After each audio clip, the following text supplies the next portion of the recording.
ദൈവനാമത്തിന് മഹത്വം ഉണ്ടാകട്ടെ. കടന്നു വന്ന സകല സഹോദരി സഹോദരന്മാർക്കും യേശുക്രിസ്തുവിന്റെ നാമത്തിൽ സ്നേഹവന്ദനം. എല്ലാവർക്കും ബൈബിൾ എടുത്ത് എബ്രായ ലേഖനത്തിലേക്ക് തിരിയാം.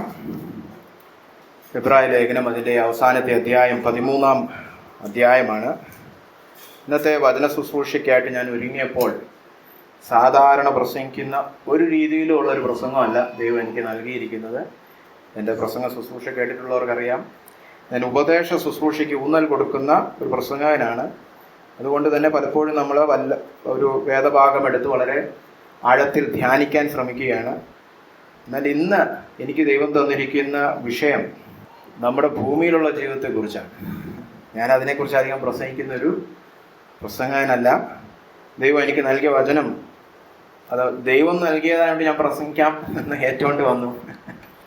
എബ്രായ ലേഖനം 13-ാം അധ്യായത്തിലേക്ക് നമുക്ക് തിരിയാം. ശുശ്രൂഷയുടെ കൂടുതൽ വിശദാംശങ്ങളൊക്കെ നമുക്ക് മുന്നോട്ട് പോകും. നിങ്ങൾക്ക് തന്നെ മനസ്സിലാവും, ഞാനായിട്ട് ആമുഖം പറയേണ്ട ആവശ്യമില്ല. എന്തായാലും ഒരു മുൻകൂർ ജാമ്യം എടുത്തിരിക്കുകയാണ്. സാധാരണ എൻ്റെ പ്രസംഗം പോലൊരു പ്രസംഗമായിരിക്കത്തില്ല. ശരി, അപ്പോൾ എബ്രായർ 13-ൽ നമുക്ക് അതിൻ്റെ 12-ാം വാക്യം മുതൽ ഞാൻ വായിക്കുകയാണ്. എബ്രായർ 13-ന്റെ 12 മുതൽ. അത് അതിൻ്റെ പശ്ചാത്തലം മനസ്സിലാക്കാൻ വേണ്ടിയിട്ടാണ്. അങ്ങനെ യേശുവും സ്വന്തം രക്തത്താൽ ജനത്തെ വിശുദ്ധീകരിക്കേണ്ടതിന് നഗരവാതിന് പുറത്തു വെച്ച് കഷ്ടം അനുഭവിച്ചു. ആകയാൽ നാം അവന്റെ നിന്ന ചുമന്നുകൊണ്ട് പാളയത്തിന് പുറത്ത് അവന്റെ അടുക്കൽ ചെല്ലുക. ഇവിടെ നമുക്ക് നിലനിൽക്കുന്ന നഗരമില്ലല്ലോ, വരുവാനുള്ളതത്രേ നാം അന്വേഷിക്കുന്നത്. അതുകൊണ്ട് അവൻ മുഖാന്തരം നാം ദൈവത്തിന് അവന്റെ നാമത്തെ ഏറ്റുപറയുന്ന അധരബലം എന്ന സ്തോത്രയാഗം ഇടപെടാതെ അർപ്പിക്കുക. നന്മ ചെയ്യുവാനും കൂട്ടായ്മ കാണിപ്പാനും മറക്കരുത്. ഈ വക യാഗത്തിലല്ലോ ദൈവം പ്രസാദിക്കുന്നത്. ആമേൻ. കുറച്ചു നാളായിട്ട് ഞാൻ ഇവിടെ വരുമ്പോൾ ധ്യാനിക്കുന്നത് റോമാലേഖനം 12-ാം അധ്യായത്തിൽ നിന്നാണ്. എന്താണ് യുക്തമായ ആരാധന? അല്ലെ, കർത്താവ് ഇത്രത്തോളം ത്യാഗസമ്പൂർണമായിട്ട് നമ്മളെ സ്നേഹിച്ച് തൻ്റെ ജീവന്റെ വില കൊടുത്തല്ലേ, സ്വന്തം രക്തം ചീന്തി നമ്മളെ രക്ഷിച്ചിരിക്കുമ്പോൾ മറുപടിയായിട്ടുള്ള നമ്മുടെ പ്രതികരണം, നമ്മുടെ ആരാധന എങ്ങനെ ആയിരിക്കണം? റോമർ 12 പറയാണ്, യുക്തമായ ആരാധന. ബുദ്ധിപരമായി ചിന്തിച്ചാൽ ഇങ്ങനെ സ്നേഹിച്ച ഒരു കർത്താവിനെ നമ്മൾ എങ്ങനെ ആരാധിക്കണം? നമ്മുടെ ശരീരങ്ങളെ ജീവനുള്ള യാഗങ്ങളായി അർപ്പിക്കണം. അവിടെയാണ് ആരാധന ആരംഭിക്കുന്നത്. പാട്ട് പാടുന്നിടത്തല്ല ആരാധന ആരംഭിക്കുന്നത്. ആദ്യം റോമാലേഖനത്തിൽ പ്രായോഗിക ഉപദേശം പറഞ്ഞു തുടങ്ങുമ്പോൾ ഒന്നാമത് പറയുന്നത് പാട്ട് പാടുവാൻ കുറിച്ചല്ല. പാട്ടൊക്കെ പിന്നീട് വരും, അല്ലെ? എന്ത് ചെയ്യണം? ശരീരങ്ങളെ യാഗമായി അർപ്പിക്കണം. അതാണ് ഒന്നാമത്തെ യാഗം. അത് കഴിഞ്ഞിട്ട് ദൈവം പ്രസാദിക്കുന്ന രണ്ടാമത്തെ, മൂന്നാമത്തെ യാഗം ഇന്നത്തെ നമ്മുടെ വേദഭാഗത്തിലുണ്ട്. വീണ്ടും 15 മുതലൊന്ന് കേട്ടെ. അതുകൊണ്ട് അവൻ മുഖാന്തരം നാം ദൈവത്തിന് അവന്റെ നാമത്തെ ഏറ്റുപറയുന്ന അധരബലം എന്ന സ്തോത്രയാഗം ഇടപെടാതെ അർപ്പിക്കുക. നന്മ ചെയ്യുവാനും കൂട്ടായ്മ കാണിപ്പാനും മറക്കരുത്. ഈ വക യാഗത്തിലല്ലോ ദൈവം പ്രസാദിക്കുന്നു. അപ്പൊ അതാണ് ഇന്ന് നമ്മൾ ചിന്തിക്കാനായിട്ട് പോകുന്നത്. അവന്റെ നാമത്തെ ഏറ്റുപറയുന്ന അധരബലം എന്ന സ്തോത്രയാഗവും, രണ്ടാമത് പറഞ്ഞിരിക്കുന്നത് നന്മ ചെയ്ത് കൂട്ടായ്മ ആചരിക്കുന്ന മൂന്നാമത്തെ യാഗം. ഇത് രണ്ടിലുമാണ് ദൈവം പ്രസാദിക്കുന്നത്. അപ്പൊ ഒന്നാമതായിട്ട് നമുക്ക് ആ 15-ാം വാക്യത്തില് ആ വാക്യം കാണാൻ പഠിക്കുന്നത് എന്ത് നല്ല വാക്യമാണ്, അല്ലെ? അവൻ മുഖാന്തരം നാം ദൈവത്തെ ഏറ്റുപറയുന്ന അധരബലമാകുന്ന സ്തോത്രയാഗം ഇടവിടാതെ അർപ്പിപ്പീൻ. അല്ലെ, വളരെ നല്ലൊരു വാക്യമാണ് കാണാൻ പഠിക്കാൻ. എന്നിട്ട് നിങ്ങളെ തന്നെ ഓർമ്മിപ്പിക്കുക. എന്താ അവിടെ പറഞ്ഞിരിക്കുന്നേ?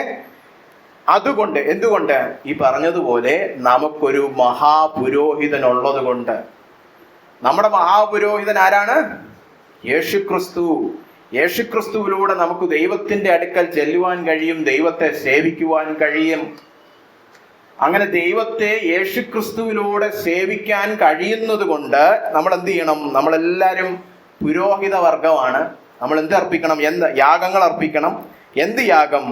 അവൻ മുഖാന്തരം, നമ്മുടെ പുരോഹിതൻ മുഖാന്തരം, അല്ലെ, നാം ദൈവത്തിന് അവന്റെ നാമത്തെ ഏറ്റുപറയുന്ന അധരബലമെന്ന സ്തോത്രയാഗം ഇടവിടാതെ അർപ്പിക്കണം. അപ്പൊ ആ യാഗത്തിന്റെ എല്ലാ വിശദാംശങ്ങളും അവിടെയുണ്ട് അല്ലേ? എന്താ യാഗം? സ്തോത്രയാഗം അല്ലേ? ദൈവത്തെ സ്തുതിക്കുക, ദൈവത്തെ ആരാധിക്കുക, അതാണ് യാഗം. ഇപ്പൊ നേരത്തെ പറഞ്ഞു ശരീരങ്ങൾ യാഗമായി കൊടുക്കണം, അത് വെച്ച് നിർത്തരുത് അല്ലേ? ചിലരൊക്കെ ഇപ്പൊ ഞാൻ കണ്ടിട്ടുണ്ട്, സ്തോത്രം പറയുമ്പോൾ അവരിങ്ങനെ അടങ്ങി ചത്തുപോലെ ഇരിക്കുക. അവരുടെ വയസ്സിലെ ഞാൻ വീട്ടിൽ പോകുമ്പോൾ ശരീരത്തെ കൊടുക്കുന്നുണ്ട്, ഇവന്മാരൊക്കെ വെറും പാട്ട് പാടലേ ഉള്ളൂ എന്ന് പറഞ്ഞിങ്ങനെ പുച്ഛിച്ച് നിൽക്കും. അല്ല, ശരീരം കൊടുക്കണം, അത് ഒന്നാമത്തെ പോയിന്റ് ആയുള്ളൂ. രണ്ടാമത്തെ പോയിന്റ്, നിങ്ങളുടെ വാ തുറന്ന് ദൈവത്തെ സ്തുതിക്കണം, സ്തോത്രം ചെയ്യണം. അല്ലാതെ അയ്യോ ഞങ്ങൾ വലിയ ബഹളമൊന്നും വെക്കാത്ത സഭക്കാരാണ് അതുകൊണ്ട് ഞങ്ങൾ സ്തോത്രം ചെയ്യത്തില്ലെന്ന് പറയാൻ ഇത് ഏതെങ്കിലും സഭക്കാർ കണ്ടുപിടിച്ച കാര്യമല്ല. ഇത് ദൈവവചനത്തിലെ കൽപ്പനയാണ്. നിങ്ങളുടെ അധരബലമാകുന്ന സ്തോത്രയാഗം ഇടവിടാതെ അർപ്പിക്കണം. അല്ലാതെ സൺഡേ രാവിലെ 10 തൊട്ട് 10:30 ഇടയ്ക്ക് അരമണിക്കൂർ അർപ്പിക്കും എന്നല്ല അല്ലേ? വല്ലപ്പോഴും അർപ്പിക്കും എന്നല്ല, ഇടവിടാതെ. നമ്മൾ നേരത്തെ പ്രാർത്ഥനയെ കുറിച്ച് ഞാൻ പറഞ്ഞിട്ടുണ്ടതാണ്. എന്താണ്? ഇടവിടാതെ പ്രാർത്ഥിപ്പീൻ, ഇടവേളകളില്ലാതെ പ്രാർത്ഥിപ്പീൻ. അതായത് ഒന്ന് പ്രാർത്ഥിച്ചു കഴിഞ്ഞ് അടുത്ത പ്രാർത്ഥനയിലേക്ക് കടക്കുന്നതിനിടയിലുള്ള ഇടവേള പറയാനൊന്നുമില്ല, വളരെ പെട്ടെന്നായിരിക്കും അത്. അങ്ങനെ പറയത്തക്ക ഇടവേള 3 ദിവസമായി കേട്ടോ ബ്രദറെ പ്രാർത്ഥിച്ചിട്ട്, അത് ഇടവിടാതെയുള്ള പ്രാർത്ഥനയല്ല. ഇടവേളകൾ വളരെ ചുരുക്കമായിരിക്കണം. അങ്ങനെ തന്നെയാണ് ഇവിടെ പറഞ്ഞിരിക്കുന്നത്. എന്ത് ചെയ്യണം? സ്തോത്രം ചെയ്യണം ദൈവത്തെ. അതൊരു യാഗമാണ്. അത് നമ്മുടെ പൗരോഹിത്യ ധർമ്മത്തിൽ പെട്ടിരിക്കുന്നതാണ്. നിങ്ങളൊരു പുരോഹിതനാണെന്ന് പറയുമ്പോൾ നിങ്ങളുടെ ധർമ്മം എന്താണ്? നിങ്ങളുടെ കർമ്മം എന്താണ്? ദൈവത്തെ സ്തുതിക്കണം അല്ലേ? അങ്ങനെ നമ്മുടെ അധരഫലമാകുന്ന, നമ്മുടെ വായിൽ, അധരഫലം എന്ന് പറഞ്ഞാൽ നമ്മുടെ വായിൽ നിന്ന് വരുന്ന ഫലം. നമ്മുടെയൊക്കെ അധരഫലം ആദ്യം സ്തോത്രമാണെന്നൊന്ന് ചിന്തിക്കേണ്ടിയിരിക്കുന്നു. ഞാൻ ഈ വേദഭാഗം ധ്യാനിക്കാൻ തുടങ്ങിയിട്ട് കുറച്ച് നാളായി. എനിക്ക് എപ്പോഴും വരുന്ന കുറ്റബോധം, എൻ്റെ അധരഫലം സ്തോത്രമൊന്നും അല്ലല്ലോ എന്നെ അല്ലേ? വീട്ടിൽ ഇരിക്കുമ്പോൾ കുഴപ്പമില്ല, വണ്ടി ഓടിക്കുമ്പം കണ്ടിട്ടുണ്ടോ? നമ്മുടെ ഈ റോഡിൽ വണ്ടി ഓടിക്കുമ്പം എന്ത് അധരഫലമാണ് വരുന്നത് അല്ലേ? സ്തോത്രമാണ്. നമ്മളിപ്പം കുറുകെ ചാടി, ഓ സ്തോത്രം. നമ്മൾ എത്ര പേര് പറയല്ലേ? എന്നാൽ അങ്ങനെ പറയുന്നവരെ ഞാൻ കണ്ടിട്ടുണ്ട്. ചില പാസ്റ്റർമാരെ, ചില പ്രായമായ, ഇപ്പം ആൽവിൻ പാസ്റ്ററെ പോലൊക്കെ പ്രായമായവരെ കണ്ടിട്ടുണ്ട്. ഞാൻ പണ്ടിരിക്കും ഒരു അങ്കിളിൻ്റെ കൂടെ ഞാൻ യാത്ര ചെയ്തു. അങ്കിള് പുറത്തോട്ടിറങ്ങിയതും കാറിൻ്റെ കീ ഇങ്ങനെ പിടിച്ചതും ഒരു ബൈക്ക് വന്ന് ഇടിച്ച് കീ എവിടെ പോയി? പുള്ളിയുടെ കയ്യിൽ ഇടിയും കൊണ്ടു കീ പറന്ന് എവിടെ പോയി? പുള്ളിയുടെ ആദ്യം പുള്ളിയുടെ വായിൽ നിന്ന് പ്രതികരണം സ്തോത്രം. ഇതിലെന്തോ ഇത്ര സ്തോത്രം പറയാൻ? ഞാനപ്പോൾ അങ്കിളിനോട് പിന്നെ ചോദിക്കും, പിന്നെ കിട്ടി അപ്പുറത്തെ മതിലിൻ്റെ അപ്പുറത്ത് കിടപ്പുണ്ടായിരുന്നു, റോഡിൻ്റെ അപ്പുറത്ത്. കണ്ടുപിടിക്കാൻ കുറേ നേരം എടുത്തു. എന്നിട്ട് ഞാൻ ചോദിച്ചു, അങ്കിൾ എന്തോന്ന് ഇത്ര സ്തോത്രം പറയാൻ? അല്ല മോനെ, ചത്തില്ലല്ലോ, ഇടിച്ച് ചത്തില്ലല്ലോ, കീ എങ്ങാണ്ട് പോയല്ലോ, ഇത് കണ്ടുപിടിച്ചെടുക്കാലോ, ഇല്ല ഡ്യൂപ്ലിക്കേറ്റ് ഉണ്ട്, എന്തൊക്കെ മാർഗമുണ്ട് അല്ലേ? പക്ഷെ നമ്മളങ്ങനല്ലല്ലോ. നമ്മൾ വരുന്ന ദേഷ്യത്തിന് വെച്ച് ഓരോന്ന് പറയും അല്ലേ? അധരബലത്തിന് പകരം നമ്മുടെ വായിൽ എന്താണ്? അധിക്ഷേപ വർഷമാണ് അല്ലേ? സഭയിലൊക്കെ വന്നിരിക്കുമ്പോൾ സ്തോത്രവും ഹാലലിയും ഒക്കെ പറയും, പക്ഷെ പുറത്തിറങ്ങുമ്പോൾ വേറെ പല അന്യഭാഷകളും വരും നമ്മുടെ വായിൽ. അപ്പൊ ഇവിടെ അത് ഇതോടെ പഠിപ്പിക്കുന്നില്ല. അത് പൗലോസ് ഇതാരാ എഴുതിയെന്ന് വെച്ചാൽ പുള്ളി അങ്ങ് അനുമാനിക്കുകയാണ്. നമ്മുടെ വായിൽ നിന്ന് വരുന്നത് എന്തായിരിക്കും? സ്തോത്രമായിരിക്കും. ഇടപെടാതെ സ്തോത്രം പറഞ്ഞുകൊണ്ടിരുന്ന ഈ മറ്റ് പലതും വരാൻ സമയവും ഇല്ല അതിന് അല്ലേ? എപ്പോഴും സ്തോത്രം പറഞ്ഞുകൊണ്ടിരുന്നല്ലേ? ഇപ്പൊ സഭയിരിക്കുമ്പോൾ നമ്മളാരും ഈ പറഞ്ഞ സ്വഭാവം ഒന്നും പുറത്തെടുക്കാത്ത എന്താ? ഇവിടെ സമയമില്ല അതിന്. ഇവിടെ ഇങ്ങനെ പാട്ടായി, അടുത്ത പാട്ട് പാടാം, നമ്പറായി, വേഴ്സ് വ്യൂ എടുക്കുന്നു. ഇതിനിടെ എവിടെ സമയം? വഴി കൂടെ പോയവനെയൊക്കെ വല്ലതൊക്കെ പറയാൻ അല്ലേ? അധിക്ഷേപ വർഷത്തിനൊന്നും സമയമില്ല. അപ്പോൾ നമ്മുടെ വായിൽ നിന്ന് വരുന്നത് എന്തായിരിക്കണം? സ്തോത്രമായിരിക്കണം. ആ സ്തോത്രം ഒരു യാഗമായിട്ട് നമ്മുടെ മഹാപുരോഹിതനായ യേശുക്രിസ്തു മുഖാന്തരം ദൈവത്തിന് എപ്പോഴും അർപ്പിച്ചുകൊണ്ടിരിക്കണം. എത്ര പേര് എപ്പോഴും ഇങ്ങനെ സ്തുതിച്ച് സ്തോത്രം പറഞ്ഞ് നടക്കുന്നവരാണ്? നിങ്ങളുടെ സ്ഥിരമായുള്ള അധരബലം സ്തോത്രമാണോ? ഇതിനെക്കുറിച്ച് ഏറ്റവും നല്ല മാതൃക സങ്കീർത്തനങ്ങളാണ്. നമുക്ക് ചില വാക്യങ്ങൾ വായിക്കാം, ആരെങ്കിലും വായിച്ച് സഹായിക്കണമേ. സങ്കീർത്തനങ്ങൾ ഇതൊക്കെ ചിലതൊക്കെ നമുക്ക് കാണാപാഠമായ വാക്യങ്ങളാണ്. എന്നാലും നമ്മുടെ വായും സ്തോത്രവും ചേർത്ത് പറഞ്ഞിരിക്കുന്ന വളരെ പ്രസിദ്ധമായ പല വാക്യങ്ങളാണ്. നമുക്ക് പെട്ടെന്നൊന്ന് വായിച്ചു കേൾക്കാം. സങ്കീർത്തനം 34:1. എല്ലാ കാലത്തും വാഴ്ത്തും. കണ്ടോ, എൻ്റെ നാവിൽ എപ്പോഴും ഇരിക്കുന്ന എന്തായിരിക്കും? യഹോവയുടെ സ്തുതി. അങ്ങനെ എപ്പോഴും നമ്മുടെ നാവിൽ സ്തുതിയാണെങ്കിലാണ് എല്ലാ കാലത്തും അവനെ വാഴ്ത്താൻ പറ്റുന്നത് എപ്പോഴും നമ്മുടെ വായു സ്തുതിയില്ലെങ്കിൽ വല്ലപ്പോഴും ഒക്കെ കർത്താവിനെ വാഴ്ത്താൻ പറ്റും, അല്ലേ? തുറന്നു വായിക്കാം 71:8. സങ്കീർത്തനങ്ങൾ 71:8. എല്ലാം ഒരേ സ്വഭാവമുള്ള വാക്യങ്ങളാണ്. അതുകൊണ്ട് നിങ്ങൾ എടുത്തില്ലെങ്കിലും വായിക്കുന്നത് കേട്ടിരുന്നാലും മതി. സങ്കീർത്തനങ്ങൾ 71:8. ആ, നിറഞ്ഞിരിക്കുന്ന, എൻ്റെ വാ നിറഞ്ഞിരിക്കാൻ, എനിക്ക് വേറെ ഒന്നും പറയാൻ പറ്റത്തില്ല, അല്ലെ? ഇപ്പൊ നിങ്ങളുടെ വാ നിറച്ച് ബിരിയാണിയോ എല്ലാം തരികയാണെങ്കിൽ വേറെ വല്ലതും കുത്തിക്കയറ്റാൻ പറ്റുമോ അതിനകത്ത്? ഇല്ല. അപ്പൊ നിങ്ങൾ ചിന്തിക്കണം, നിങ്ങളുടെ വാ നിറഞ്ഞിരിക്കുക. എന്തുകൊണ്ട്? കർത്താവിന്റെ പ്രശംസ കൊണ്ട്, അല്ലേ?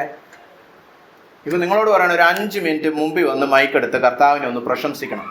പലപ്പോഴും ഞാൻ കണ്ടു, നമ്മുടെ ആരാധന സമയത്ത്, ആരാധന നയിക്കുന്നവരും ശ്രദ്ധിക്കുക, ആരാധന നയിക്കുമ്പോൾ പലപ്പോഴും ഈ ആരാധന നയിക്കുന്നവർ പ്രബോധനം മാത്രമേ പറയത്തുള്ളൂ. നിങ്ങൾ ആരാധിച്ചാട്ടെ, നിങ്ങൾ ആരാധിച്ചാട്ടെ, നമ്മുടെ ദൈവത്തിന് സ്തോത്രം പറഞ്ഞാട്ടെ. നിങ്ങൾ എപ്പോഴും ആരാധിക്കുന്നത്? നിങ്ങൾ ആരാധിക്കുന്നത് കാണുമ്പോൾ മറ്റുള്ളവന് തീ കത്തും. പലപ്പോഴും ഞാൻ കണ്ടു ഈ പ്രബോധനം മാത്രം പറഞ്ഞുകൊണ്ടിരിക്കുകയാണ്. 5 മിനിറ്റ് ദൈവത്തെ പുകഴ്ത്തി പറയാൻ അറിയാവോ, പ്രശംസിക്കാൻ അറിയാം. അതായത് എൻ്റെ ജീവിതത്തിൽ ചെയ്ത കാര്യവും ദൈവത്തിന്റെ പ്രവൃത്തികളില്ല, ദൈവം എന്ന് പറയുന്ന വ്യക്തിയുടെ മഹത്വം പറയാം 5 മിനിറ്റ്. പലർക്കും അറിഞ്ഞൂടാ. പിന്നെന്ത് ചെയ്യുന്നറിയാം? 2 മിനിറ്റ് പറഞ്ഞ പിന്നെ മുഴുവൻ ഹാലലി ഹാലി ഹാലി ഹാലി ഹാലി ഹാലി ഈ ഹാലേ മാത്രമേ ഉള്ളൂ. പിന്നെ കുറച്ച് അന്യഭാഷയും പറയും.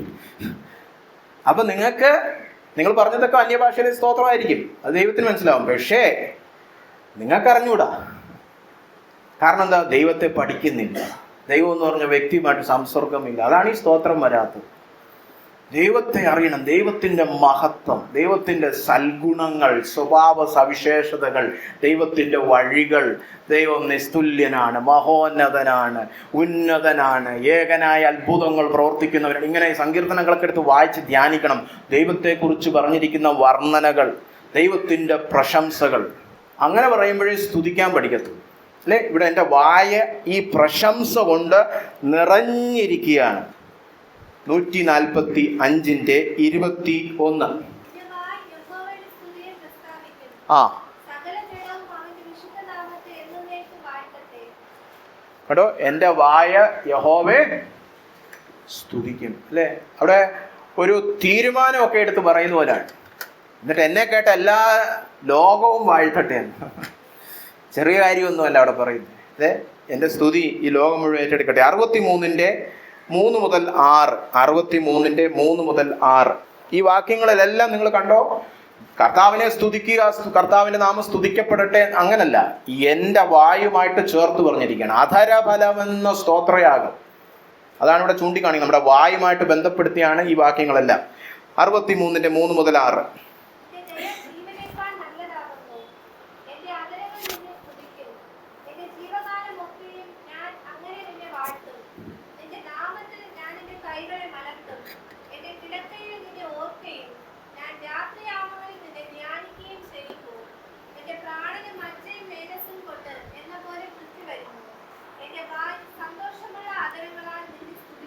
എൻ്റെ വായ് സന്തോഷമുള്ള അതരങ്ങളാൽ നിന്നെ സ്തുതിക്കുന്നു. കാരണം എന്താണ്? എൻ്റെ പ്രാണന് നീ തൃപ്തി വരുത്തുന്നു, അല്ലേ? കിടക്കെ കിടന്നും ധ്യാനിക്കുന്നു. അപ്പോൾ പ്രാണന്, ഉള്ളിൻ്റെ ഉള്ളില് ദൈവം തൃപ്തി തരുന്നു. അപ്പൊ ആ സന്തോഷത്തോടെ ഞാൻ എൻ്റെ അതരബലമായ സ്തോത്രയാഗം നിനക്ക് അർപ്പിക്കും, അല്ലെ? ഒരു വാക്യം കൂടെ വായിക്കാം. 119 സങ്കീർത്തനം 171.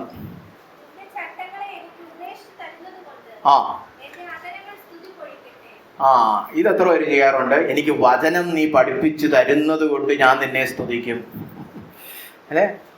എനിക്ക് കൂടുതൽ കൂടുതൽ ദൈവം വചനം പഠിപ്പിച്ചു തരുന്നു, അല്ലെ?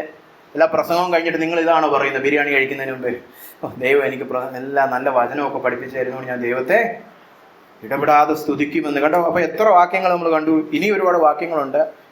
ഇത് വായിക്കാനാണെങ്കിൽ ഇങ്ങനെ ഇത് മാത്രം വായിച്ചുകൊണ്ടിരിക്കാം നമുക്ക് ഈ പ്രസംഗം മുഴുവൻ. പക്ഷെ ഇവിടെ എല്ലാം കണ്ടോ, സങ്കീർത്തനക്കാരൻ പറയണ എൻ്റെ വായിക്ക് വേറെ ഒരു പണിയില്ല. ഇന്ന് അത്രയെങ്കിലും നമുക്ക് പഠിക്കാം. നമ്മുടെ വായ നമുക്ക് ദൈവം എന്തിനാ തന്നിരിക്കുന്നത്? അവനെ സ്തുതിക്കുവാൻ, സ്തോത്രം പറയുവാൻ. ഇതൊരു ശീലമാക്കണം എല്ലാവരും. ഈ പ്രസംഗം കേട്ടിരുന്നാൽ മാത്രം പോലെ ഇതെല്ലാവരും ഒരു ശീലമാക്കുക. സമയം കിട്ടുമ്പോൾ ഞാൻ ദൈവത്തെ സ്തുതിക്കും, വെറുതെ ഇരിക്കുമ്പോൾ ദൈവത്തെ സ്തുതിക്കും, വണ്ടി ഓടിക്കുമ്പോൾ ദൈവത്തെ സ്തുതിക്കും, ആരും മിണ്ടാനില്ലേ ദൈവത്തെ സ്തുതിക്കും, അല്ലേ? ഈ വാ കൊണ്ട് വേറെ ഒരു പണിയും ചെയ്യാനില്ലെങ്കിൽ ആ ദൈവത്തെ സ്തുതിച്ചുകൊണ്ടിരിക്കുക, അല്ലേ? എപ്പോഴും നിങ്ങളുടെ അധരബലമാകുന്ന സ്തോത്രയാഗം ഇടപെടാതെ അവന് അർപ്പിച്ചുകൊള്ളുക. അതിനോട് ചേർന്നുകൊണ്ട് നമുക്ക് കൊലോസ്യ ലേഖനത്തിന്റെ 3-ാം അധ്യായത്തിലേക്ക് കടന്നു വരാം. ഇതേ കാര്യം തന്നെ അവിടെ പറഞ്ഞിട്ടുണ്ട്. കൊലോസ്യർ 3 അതിൻ്റെ 15 മുതൽ വായിക്കാം. 15ന്റെ അവസാനം പറഞ്ഞിരിക്കുന്നത്, നന്ദിയുള്ളവരായി ഇരിപ്പിൻ. ഈ സ്തോത്രം എന്ന് പറയുന്നതും നന്ദി എന്ന് പറയുന്നതും മലയാളത്തിൽ ഒരേ അർത്ഥമുള്ള വാക്കുകളാണ്. അർത്ഥം അറിഞ്ഞൂടാത്തവർക്ക് വേണ്ടി പറയുകയാണ്. നന്ദിയുള്ളവരായി ഇരിക്കുക എന്ന് പറഞ്ഞാൽ സ്തോത്രം പറയുന്നവരായിരിക്കുക. സ്തോത്രം എന്ന് പറഞ്ഞാൽ നന്ദി, അല്ലേ? സങ്കീർത്തനങ്ങളാലും സ്തുതികളാലും ആത്മീക ഗീതങ്ങളാലും തമ്മിൽ പഠിപ്പിച്ചും ബുദ്ധി ഉപദേശിച്ചും നന്ദിയോടെ നിങ്ങളുടെ ഹൃദയത്തിൽ ദൈവത്തിനു പാടിയും ഇങ്ങനെ ക്രിസ്തുവിന്റെ വചനം ഐശ്വര്യമായി സകല ജ്ഞാനത്തോടും കൂടെ നിങ്ങളിൽ വസിക്കട്ടെ. ആ വാക്യത്തിന്റെ ഘടന പരിശോധിച്ചാൽ അവിടുത്തെ കൽപ്പന കർത്താവിന്റെ വചനം ഐശ്വര്യപൂർണമായിട്ട് നിങ്ങളിൽ വസിക്കണമെന്നാണ്. ഇതിന്റെ സമാന്തര വേദഭാഗം എഫീസ്യ ലേഖനത്തിൽ നിങ്ങൾ ആത്മാവിനാൽ നിറഞ്ഞവരാകണം. ഇത് രണ്ടും ഒരേ അനുഭവത്തിന്റെ 2 വശങ്ങളാണ്. ആത്മാവിനാൽ നിറയുക എന്ന് പറഞ്ഞാൽ ദൈവവചനം ഉള്ളിൽ കടന്നു വരുന്നു എന്നാണ്. ദൈവവചനം ഉള്ളിൽ കടന്നു വരണമെങ്കിൽ ആത്മാവിനാൽ നിറഞ്ഞവരും ആയിരിക്കണം. അതിനെ നമുക്ക് വേർപിരിക്കാൻ കഴിയില്ല. പക്ഷെ ഇവിടെ വചനം നമ്മുടെ ഉള്ളിൽ കടന്നു വരുമ്പോൾ 3 കാര്യങ്ങൾ അവിടെ സംഭവിക്കുന്നുണ്ട്. 1, നമ്മൾ പാട്ട് പാടും. 2, നമുക്ക് ബുദ്ധി ഉപദേശം ലഭിക്കും. 3, നമ്മൾ പഠിപ്പിക്കും. ഇപ്പൊ നമ്മൾ ആരാധനയ്ക്ക് കടന്നു വരുമ്പോൾ ഈ 3 കാര്യമാണ് സംഭവിക്കുന്നത്, അല്ലേ? നേരത്തെ നമ്മൾ പാട്ട് പാടി, നമ്മൾ നേരത്തെ ഒരു ബുദ്ധി ഉപദേശം തരുന്ന ഒരു പ്രബോധനം കേട്ടു, ഇപ്പോൾ പഠിപ്പീര്, ഉപദേശം. ഇതെല്ലാത്തിൻ്റെയും ആകെ തുക, ഇതിൻ്റെ ഏക ലക്ഷ്യം എന്താണ്?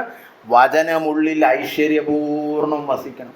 പാട്ട് പാടുമ്പോഴും നമുക്ക് ഏതെങ്കിലും ഒരുത്തിന് എന്തെങ്കിലും എഴുതി പാടാൻ പറ്റത്തില്ല. അത് വചനമായിരിക്കണം. വചനത്തിൻ്റെ അർത്ഥവും സ്വഭാവവും ഒക്കെ കാത്തു സൂക്ഷിക്കുന്ന പാട്ടുകളെ പാടാവുള്ളൂ. അതാണ് ഇന്നത്തെ പുതുപാട്ടൊന്നും നമ്മളിവിടെ പാടാത്തത്. കാരണം പലതും വചനമായിട്ടൊരു ബന്ധമില്ല. നേരത്തെ അങ്കിൾ പറഞ്ഞ പോലത്തെ മറ്റേ ഐഡിയോളജി ഒക്കെ ഉള്ള പാട്ടുകളുണ്ട്, അല്ലേ? അതൊന്നും നമ്മളിവിടെ പാടാറില്ല. കാരണം നമ്മൾ പാട്ട് പാടുന്നതിൻ്റെ ലക്ഷ്യമെന്ന് പറയുന്നത് ദൈവത്തെ സ്തുതിക്കണം, ദൈവവചനം ഉള്ളിൽ ഐശ്വര്യപൂർണമായിട്ട് വസിക്കണം, അല്ലേ? പിന്നെ നമ്മൾ ബുദ്ധി ഉപദേശം കേൾക്കും, പ്രബോധനം കേൾക്കും, പിന്നെ നമ്മൾ ഉപദേശം പഠിപ്പീര് കേൾക്കും, കേട്ടോ. അപ്പൊ ഇവിടെ കണ്ടോ, നന്ദിയുള്ളവരായി ഇരിക്കണം എന്ന് പറഞ്ഞിട്ട് ഈ വചനം ഉള്ളിൽ വസിക്കുകയാണെങ്കിൽ എന്തുവരും? പാട്ട് പാടുമെന്ന്. നിങ്ങൾ എത്ര പേര് വീട്ടിൽ പാട്ട് പാടാറുണ്ട്? ഇവിടെ ഈ മീറ്റിങ്ങിന് വന്ന് പാട്ട് പാടുന്ന ഒരു കാര്യമല്ല. അല്ലാത്തപ്പോഴൊക്കെ വെറുതെ ഇരിക്കുമ്പം ഈ നമ്മളിപ്പോൾ ഇവിടെ പാടുന്ന പാട്ടൊക്കെ പാടുമോ? അതോ സിനിമ പാട്ടാണോ വീട്ടില്? നമ്മുടെ ഗ്രാമീണ പാസ്റ്റർ ഒരാൾ പറയായിരുന്നു എൻ്റെ അടുത്ത്. പുള്ളി വിസിറ്റേഷന് വീട്ടിൽ ചെന്ന് കഴിഞ്ഞാൽ കഥ തുറക്കാൻ കുറച്ച് നേരം എടുക്കും. കാരണം TV ഓഫ് ചെയ്യണം, മറ്റേ സീരിയൽ കണ്ടുകൊണ്ടിരിക്കുകയായിരുന്നു, മറ്റേ റേഡിയോ ഓഫ് ചെയ്യണം. ഇതൊക്കെ ചെയ്തിട്ട് വിശുദ്ധരായിട്ടേ പിന്നെ കഥ തുറക്കത്തുള്ളൂ. പുള്ളി ഫോണൊക്കെ വിളിച്ച് പറയും, ഞാൻ ഇപ്പോൾ വരും കേട്ടോ. പിന്നെ ഈ കലാപരിപാടികളൊന്നും നമ്മൾ കാണണ്ടല്ലോ, അല്ലേ? ഇന്ന് അങ്ങനെ വേർപാടൊന്നും നമ്മുടെ ഇടയിലില്ല. അങ്ങനെ ഒരു സംഭവമായിപ്പോയി. പക്ഷേ ഇവിടെ വചനത്തിൽ പറഞ്ഞിരിക്കുന്നുണ്ടോ, വചനമുള്ളിൽ വസിക്കുകയാണെങ്കിൽ വായിക്കൂടെ എന്തോ വരും? വായിക്കൂടെ വരുന്നത് സങ്കീർത്തനങ്ങളും സ്തുതികളും ആത്മീക ഗീതങ്ങളുമായിരിക്കും. കർത്താവ് നിങ്ങൾക്ക് പാട്ടൊക്കെ തരാറുണ്ടോ? ദൈവമായിട്ടിരുന്ന് പ്രാർത്ഥിക്കുമ്പം, ചിലപ്പോൾ ഉറക്കത്തിൽ, ചിലപ്പോൾ രാവിലെ എഴുന്നേൽക്കുമ്പോഴൊക്കെ. ഞാൻ ഇങ്ങനെയൊക്കെ പല കഥകളും കേട്ടിട്ടുണ്ട്. എനിക്കും അനുഭവമുണ്ട്. ദൈവം നമുക്കൊരു പാട്ട് തരുന്നു, ഇന്ന് ഇതാണ് പാടി ആരാധിക്കേണ്ടത്. എന്തോ കാരണമുണ്ട്, അതൊന്നും നമുക്ക് അറിഞ്ഞൂടാ, അല്ലേ? പാടാറുണ്ടോ? പാടാൻ പഠിക്കണം. നമ്മൾ പാട്ട് പാടുക എന്ന് പറയുമ്പം നമ്മളെല്ലാവരും വലിയ പാട്ടുകാരൊന്നും ആയിരിക്കത്തില്ല. പറയുന്ന പോലെ പിച്ചും ടോണും ഒന്നും കൊള്ളത്തില്ലായിരിക്കും, നോട്ടൊന്നും ഇല്ലായിരിക്കും. അതൊന്നും ദൈവത്തിന് വിഷയമല്ല. ദൈവം അതൊന്നുമല്ല നോക്കുന്നത്. ഹൃദയത്തിൽ നിന്ന് നന്ദിയുള്ളവരാണോ എന്നാണ് ദൈവം നോക്കുന്നത്. നിങ്ങൾ പാടുന്നത് നിങ്ങൾക്ക് മാത്രമേ ചിലപ്പോൾ ഇഷ്ടമുള്ളതായിരിക്കും. ഒരുപാട് പ്രത്യേകിച്ച് ഇതൊരു പ്രശ്നം പാസ്റ്റർമാർക്കാണ്. അവർ ഈ പ്രസംഗിച്ച് അവരുടെ തൊണ്ടയൊക്കെ പോയിരിക്കും. അവർ പാടുമ്പം എല്ലാം ലോ പിച്ച, ഹൈ പിച്ചൊന്നുമില്ല, എല്ലാം ഇങ്ങനെ ഈ സൗണ്ടിലാണ്. എൻ്റെ ഒരു പാസ്റ്ററുണ്ട്, പുള്ളി പാട്ട് പാടുകയാണെങ്കിൽ എല്ലാവർക്കും അറിയാം പുള്ളി പാടുന്നുണ്ടെന്ന്. കാരണം അവിടാണ് ആ പിച്ച് തെറ്റിക്കിടക്കുന്നത്, അല്ലേ? പുള്ളി മൊത്തം പൊളിച്ച് കിടക്കുക. അവിടെ ഒരു വണ്ട് മുരളുന്ന സൗണ്ട് കേൾക്കുന്നുണ്ട്. ഹൈ പിച്ച് പാട്ടാണ്. പക്ഷേ പുള്ളി ഇവിടെ ഇങ്ങനെ താഴെ കൂടെ ഇങ്ങനെ റോളർ ഓടിച്ചു പോകുന്ന പോലെ പോവുകയാണ്. പക്ഷേ ദൈവത്തിന് അതൊന്നും ഒരു വിഷയമല്ല. നമുക്കും അതൊരു വിഷയം ആവരുത്. പുള്ളി പാട്ട് പാടട്ടെ, അല്ലേ? കർത്താവ് ആഗ്രഹിക്കുന്നത് നമ്മുടെ അധരബലമായ സ്തോത്രയാഗം ഇടപെടാതെ അർപ്പിക്കുക. എന്നിട്ട് 17-ാം വാക്യത്തിൽ കൊലോസ്യ ലേഖനം 3:17 പറഞ്ഞില്ല, വാക്കിനാലോ ക്രിയയാലോ എന്തു ചെയ്താലും സകലവും കർത്താവായ യേശുവിന്റെ നാമത്തിൽ ചെയ്തും അവൻ മുഖാന്തരം പിതാവായ ദൈവത്തിന് സ്തോത്രം പറഞ്ഞും കൊണ്ടിരിപ്പിൻ. അപ്പൊ ഇവിടെ എന്തൊക്കെ കാര്യങ്ങൾ പറഞ്ഞിട്ടുണ്ട്? വാക്കിനാലും ക്രിയയാലും. ഇതല്ലാതെ പിന്നെന്തോ ഉള്ളേ? വാ കൊണ്ട് സംസാരിക്കുന്നു, പിന്നെ അല്ലെങ്കിൽ കൈ കൊണ്ട് ക്രിയ ചെയ്യുന്നു. ഇത് രണ്ടും ചെയ്യാത്തൊരു സമയമുള്ളൂ ഉറക്കം, അല്ലേ? അത് പിന്നെ നിങ്ങൾ ചെയ്യല്ല, ഉറങ്ങിക്കോ. ഉറങ്ങാത്ത സമയത്ത് ചെയ്യുന്ന എല്ലാ കാര്യം, നിങ്ങളുടെ സംസാരമായാലും നിങ്ങളുടെ പ്രവൃത്തിയായാലും എന്തു ചെയ്താലും സകലവും യേശുക്രിസ്തുവിന്റെ നാമത്തിൽ ചെയ്യുക. അതാണ് നേരത്തെ നമ്മൾ എബ്രായർ 13 കണ്ടത്. അവൻ നിമിത്തം, അവനിലൂടെ നമ്മുടെ എല്ലാ സ്തോത്രവും അർപ്പിക്കണം എന്ന് പറഞ്ഞ പോലെ നമ്മുടെ മധ്യസ്ഥൻ യേശുക്രിസ്തുവാണ്. യേശുക്രിസ്തുവിൽ ആശ്രയിച്ച് അവൻ മുഖാന്തരം വേണം എല്ലാം ദൈവത്തിനായി നമ്മൾ ചെയ്യുവാൻ, അല്ലേ? അങ്ങനെ കർത്താവ് യേശുവിന്റെ നാമത്തിൽ ചെയ്തും അവൻ മുഖാന്തരം ദൈവപിതാവിന് സ്തോത്രം പറഞ്ഞും കൊണ്ടിരിപ്പിൻ. എവിടൊക്കെ പറഞ്ഞുകൊണ്ടിരിക്കണം? വാക്കിനാലും ക്രിയയാലും എന്ത് ചെയ്താലും. കണ്ടോ? അപ്പൊ എല്ലാ പ്രവൃത്തിയും ആരാധന മീറ്റിംഗ് ആണ്, അല്ലാതെ സൺഡേ മാത്രമല്ല, അല്ലേ? എന്ത് ചെയ്യുന്നു? ഞാൻ ഇറച്ചി ഉണ്ടാക്കിക്കൊണ്ടിരിക്കുന്നു, ഇറച്ചിക്കറി, കോഴിയെ മുറിച്ചുകൊണ്ടിരിക്കുന്നു. അപ്പൊ എന്ത് വേണം? സ്തോത്രം ചൊല്ലിക്കൊണ്ടിരിക്കണം, അല്ലേ? നമുക്കിതൊക്കെ അതൊരു വിശുദ്ധ പരിപാടിയൊന്നും അല്ലല്ലോ അത്, അല്ലേ? കുഞ്ഞുങ്ങളെ കുളിപ്പിക്കുന്നു, അല്ലേ? അല്ലെങ്കിൽ കന്നുകാലികളെ കഴുകുന്നു. ഇതൊക്കെ മ്ലേച്ഛത്തെ പരിപാടി. ഇതൊന്നും ആരാധനയ്ക്ക് യോഗ്യമായ എന്നല്ലേ നമ്മൾ ചിന്തിക്കുന്നത്? അങ്ങനല്ല. ഇവിടെ എന്ത് പ്രവൃത്തി ചെയ്താലും, നിങ്ങൾ പഠിക്കുകയാണേലും ജോലി ചെയ്യുകയാണേലും കുളിക്കുകയാണേലും എല്ലാം എന്ത് ചെയ്യണം? വാക്കിനാലും ക്രിയയാലും എന്തു ചെയ്താലും ദൈവത്തിന് സ്തോത്രം പറഞ്ഞുകൊണ്ടിരിപ്പിൻ. കേട്ടോ? അപ്പൊ നമ്മുടെയൊക്കെ ജീവിതത്തിൽ ഈ പറഞ്ഞ സ്തോത്രം ഉണ്ടോ? അതാ പലപ്പോഴും ഞായറാഴ്ച പ്രസംഗിക്കുമ്പോൾ എല്ലാവരും ഇങ്ങനെ ഇരിക്കുന്നത്, നമ്മളൊരു ശബ്ദവും ഇല്ല, അല്ലേ? ആരുടെ ആദരവും ഒന്നും അനങ്ങുന്നുമില്ല. ഇനി അനങ്ങി തുടങ്ങണം. കണ്ടോ? അപ്പൊ ഇത് എന്ത് ചെയ്താലും ഉണ്ട്. അപ്പൊ പിന്നെ പ്രസംഗം കേൾക്കുമ്പോൾ എന്തായിരിക്കും പൗലോസ് പറയുന്നത്? സ്തോത്രമൊക്കെ പറഞ്ഞിരിക്കണം, അല്ലേ? ദേവാലയത്തിൽ വന്നു കഴിഞ്ഞാൽ ദൈവനാമ മഹത്വം നമ്മൾ പാടിക്കൊണ്ടിരിക്കുക തന്നെ വേണം. ദൈവനാമത്തെ എപ്പോഴും ഏറ്റുപറഞ്ഞുകൊണ്ട് സ്തോത്രയാഗം അർപ്പിപ്പിൻ. അതവിടെ വളരെ ഇമ്പോർട്ടൻ്റ്. അതും കൂടെ പറഞ്ഞിട്ട് പോട്ടെ. അവന്റെ നാമത്തെ ഏറ്റുപറയുന്ന അതരബലം. എന്താ ഏറ്റുപറയുക? കൺഫസ് ചെയ്യുക എന്നൊക്കെ നമ്മൾ ഇംഗ്ലീഷിൽ പറയും, അല്ലേ? അപ്പൊ വചനത്തിൽ പറഞ്ഞിരിക്കുന്നു ദൈവം നീതിമാൻ. ശരി, ആമേൻ. എന്താ സ്തോത്രം? ദൈവമേ, നീ നീതിമാനാണെന്ന് ഞങ്ങൾ ഏറ്റുപറയുന്നു. ഉണ്ടോ? വിശ്വാസത്തോടെ ഉറപ്പോടെ നമ്മൾ അതിനോട് ചേർന്ന് നിന്നുകൊണ്ട് പറയണം, അതേ കർത്താവ് ഞങ്ങൾ ഏറ്റുപറയുന്നു, നീ നീതിമാനാണ്, അല്ലേ? അല്ലാതെ വചനം ദൈവം നീതിമാനാണ് ഇങ്ങനെ വായിച്ചാൽ പോരാ. ഹൃദയത്തിൽ നിന്ന് അവനെ ഏറ്റുപറയണം, എന്നിട്ട് അവനെ സ്തുതിക്കണം. ദൈവത്തെക്കുറിച്ചുള്ള എല്ലാ പരിജ്ഞാനവും ആരാധനയായിട്ട് പരിണമിക്കണം. അങ്ങനെ പരിണമിക്കാത്തത് കൊണ്ടാണ് മനുഷ്യൻ പാപിയായി പോയത്. ഇതാണ് റോമാലേഖനം 1 പഠിപ്പിക്കുന്നത്. ഇന്ന് വൈകുന്നേരം ബൈബിൾ സ്റ്റഡി ഉണ്ടായിരുന്നു, നമ്മൾ അത് പഠിക്കുമായിരുന്നു. ദൈവത്തെക്കുറിച്ചുള്ള എല്ലാ പരിജ്ഞാനവും എന്താകണം? ആരാധനയാകണം. നിങ്ങൾക്ക് ദൈവത്തെക്കുറിച്ച് എത്ര അറിവുണ്ട്, ദൈവത്തോട് എത്രമാത്രം ആരാധനയുണ്ട്, ഇത് തമ്മിൽ താരതമ്യം ചെയ്തു പോകും. എനിക്കിപ്പം ബൈബിളിൽ മിക്കവാറും എല്ലാ പുസ്തകവും കാണാതറിയാം. ആണോ? എത്ര നേരം സ്തുതിക്കാറുണ്ട്? എത്രമാത്രം ദൈവത്തെ സ്തുതിക്കാൻ പറ്റുന്നുണ്ട്? 5 മിനിറ്റ് ആണേലും ഹൃദയംഗമായിട്ട് സ്തുതിക്കാൻ പറ്റുന്നുണ്ടോ? ഇല്ലല്ലേ? എങ്കിൽ ഇത് വെറും അറിവ്. ദൈവത്തെ അവരറിഞ്ഞെങ്കിലും അവന് മഹത്വം കൊടുക്കുകയോ അവനോട് നന്ദി പറയുകയോ ചെയ്യാത്തത് കൊണ്ട് ദൈവം അവരെ നികൃഷ്ട ബുദ്ധി കേൾപ്പിച്ചു കൊടുത്തു. അതാണ് റോമർ 1 പറയുന്നത്. അപ്പൊ കണ്ടോ, ദൈവത്തെക്കുറിച്ചുള്ള നമ്മുടെ അറിവ് എന്തായി മാറണം? എൻ്റെ ഏറ്റുപറച്ചിലായി മാറണം. ഓരോ ദിവസവും പ്രസംഗത്തിൽ നിന്ന് എന്തെങ്കിലുമൊക്കെ പഠിക്കുമല്ലോ ദൈവത്തെക്കുറിച്ച്. എന്തായി മാറണം? എൻ്റെ ഏറ്റുപറച്ചിൽ. ഏറ്റുപറച്ചിൽ എന്ന് പറഞ്ഞാൽ സന്തോഷത്തോടെ, നേരത്തെ നമ്മൾ വായിച്ചു കേട്ടല്ലോ, സന്തോഷത്തിന്റെ അതരങ്ങളാൽ ഞാൻ നിന്നെ സ്തുതിക്കും, അല്ലെ? ഇപ്പൊ നിങ്ങൾ സ്നേഹിക്കുന്ന നിങ്ങളുടെ ഏറ്റവും പ്രിയപ്പെട്ട ഒരു വ്യക്തിയെ കുറിച്ച് ഒരു കാര്യം പറഞ്ഞാൽ എങ്ങനെയായിരിക്കും നമ്മൾ ഏറ്റു പറയാൻ പോകുന്നത്? അയ്യോ, അങ്ങനെയാണോ, അല്ലേ? എന്നിട്ട് പുള്ളിയോട് പോയി എങ്ങനെയായിരിക്കും? വളരെ സന്തോഷത്തോടെ നമ്മൾ പറയും. നമ്മുടെ സ്നേഹത്തിന്റെ ഒരു എന്താ പറയാ, ഒരു പ്രദർശനമായി അത് മാറും. അപ്പൊ ദൈവം നീതിമാനാണ്, നല്ലവനാണ്, വിശ്വസ്തനാണ്, വാഗ്ദത്തം സൂക്ഷിക്കുന്നവനാണ്, ഉടമ്പടി കാത്തു സൂക്ഷിക്കുന്നവനാണെന്നൊക്കെ അനുഭവ വെളിച്ചത്തിലും വചനത്തിൽ നിന്നൊക്കെ പഠിക്കുമ്പോൾ അതെന്തായി മാറണം? എൻ്റെ വായിൽ നിന്ന് ഞാൻ അവനെ ഏറ്റുപറഞ്ഞുകൊണ്ട് അവനെ ആരാധിക്കണം. സകലത്തിനും മേലായി അവനെ വിലമതിക്കുക. അതാണ് ആരാധന. എല്ലാത്തിനും മേലായി കർത്താവേ, ഞാൻ നിന്നെ ഏറ്റവും വിലമതിക്കുന്നു. നീയാണ് എൻ്റെ നിക്ഷേപം. നിന്റെ മഹത്വം അതാ എൻ്റെ ഹൃദയത്തിൽ വളർന്നു വരുന്നു, വർദ്ധിച്ചു വരുന്നു. നിന്നെക്കുറിച്ചുള്ള സൽഗുണങ്ങൾ ഞാൻ പഠിക്കുന്തോറും ദൈവമേ, നീ ഇത്ര വലിയവനാണല്ലോ, നീ എനിക്ക് ഇത്ര പ്രിയപ്പെട്ടവനായിക്കൊണ്ടിരിക്കുകയാണ്.